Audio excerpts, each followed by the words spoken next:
Mike, what's going on, man? How we feeling? I'm feeling really good. Dude, Boston Calling, you pumped? I am. I am. It's nice. We were just talking outside with some buddies. It's nice to get recognized at this scale. Well, it Doing. makes sense too. I mean, local guy too. Yeah. I mean, this is at a huge stage, but I mean, you've been doing this for as long as I remember, which is funny. I wanted to share this story. I discovered you, it must have been 2013, and it might be a deep cut now. One of your songs, Batter Up. Oh yeah. That Oh was yeah. a banger song, dude. That was Stevenson cult classic right there. yeah, of course, dude. But I remember my buddy put me onto that. We were on the baseball team Yeah. and we played it. I mean, I must have been in middle school. And I was like, dude, this song's so fire. And you just encapsulated what the Mike Stud thing was. It was. I was a college kid. It was really all I ever did was play baseball.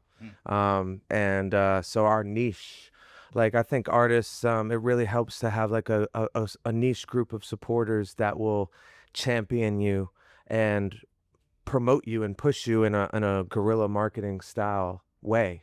So what I mean by that is like the athletes, the college baseball players, even the ones that went on to play pro baseball, like that was my niche community. That was the engine behind like a long, slow burn, independent, Mm. career that we built. I mean, talking almost 15 years of doing this. I got Crazy. grays in the beard, That's We've been doing this a long But time. it's such a cool story to see, and like from where it was to where you are now. And that, I mean, that leads me to ask too, where does you coming into play where you're doing big shows like this now and what you're doing musically, personally and professionally, how do you stay in the moment and kind of enjoy the ride? Because I mean, it's really cool to see. Yeah, And I'm cool. trying. If you're a follower of mine, that's kind of a big undertone of what I'm talking about, Mhm. just in general. Like a lot of my forward-facing brand is about trying to connect to the present moment and elevate as a person, and it almost is supplementary to the music. You understand the music more when you understand the kind of vibe I'm trying to be on, or the type of messages I'm trying to share, because they were deeply impactful in my life. So to answer your question, like I'm in a deep, long, I mean, almost a decade now of, obviously, I'd say even the last 5 years, really waking up and trying to practice ways of getting into the present moment Mhm. and tuning into life. Like I'm super, super humbled and grateful by the fact that we were able to take it this far. Yeah. I mean, we're a bunch of idiots, like we didn't really know what the hell we're doing at all. I know for a fact, I still don't. Yeah. Just through walking the path and jumping into the fire over and over, I feel like I've learned how to navigate it. But more than anything, the more present and tuned in I am, I feel like the success has followed. Mm. You know, I feel like, and you kind of mentioned it a little bit, tapping into your fan base too. You have such a, of course, a huge following, but such loyal fans too. How Yeah. important are they to you?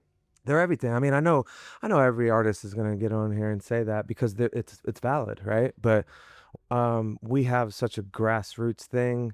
I mean, I'm the only independent artist on this lineup, I believe, or So if cool. the, Yeah. even up there with some of these legends that we're playing against, or not playing against, playing with, I Mhm. should say. Yeah. The fan base, I've never had a radio single. I've never done a record deal ever Mm.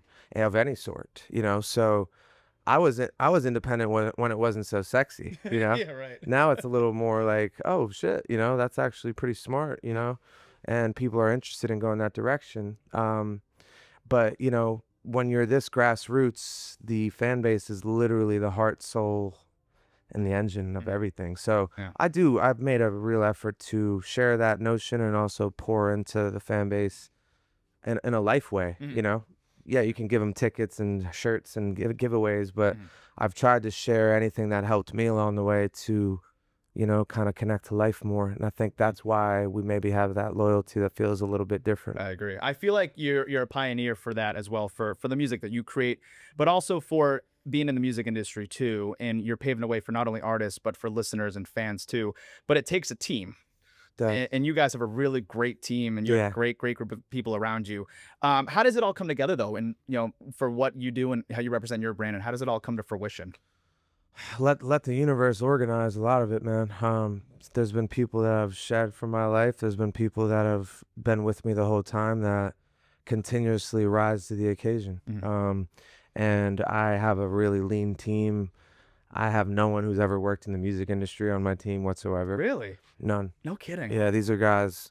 I mean, when you talk about team, really everyone I'm with here has more or less been with me the whole time, and any experience they have in the music industry of any sort is only by walking next to me in this. So So cool. we learn together, and there's definitely opportunities or things that maybe, we're not I'm not in flow with, as I'm not really like a person super tied to the music industry, quote unquote, because Mhm. I'm not. I'm kind Yeah. of left of it. Yeah.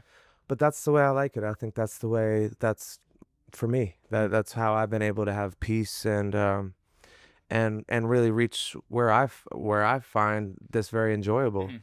I'm not stressed out, and Yeah. there's hard days, no doubt, and there's definitely times where we're working our ass off, but having control of not only the team, the operation, the yeses and the nos Mhm. has really given me a kind of a feeling of longevity as I go here. Mhm. I'm getting older, but I don't feel it, Yeah, exactly. It's a good thing. I'm enjoying it a That's lot. awesome. So yeah, it's really, you can't ask for much more, Yeah. Well, dude, So thank you so much for your time. thank you. Last thing before I let you go, big Stevenson Ranch guy. Thank you, sir. I think it's so cool to see what you do on the road and what you're doing on tour now. The Yeah. exclusive city merch is the coolest freaking thing. Every Yeah. time on Instagram I see, I'm like, bro, like I wish I was in Austin, Texas. Like, Yeah.